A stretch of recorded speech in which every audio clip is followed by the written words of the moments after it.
آهنګر.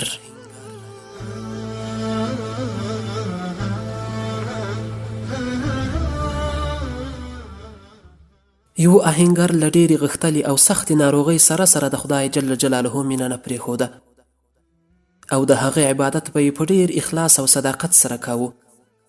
یوه ورځ یوه ملګري چې په خدای جل جلاله یې باور نه درلود ترې پوښتنه وکړه: ته څنګه کولی شې د هغه خدای عبادت وکړې چې ته یې په داسې سختو مصیبتونو او کړاوونو کې مبتلا کړی یې؟ آهنګر سر وځړاوه او ویې ویل: زه چې کله غواړم کومه اوسپنه په کومه مهمه وسیله بدله کړم، اول یې اور ته نیسم، بیا یې په سندان ږدم او بیا یې په څټک وهم. په پای کې دا اوسپنه زما د خوښې او اړتیا په اله بدلیږي. خو که چیرې دا اوسپنه زما د خوښې په وسیله بدله نه شوه، ایسته یې غورځوم.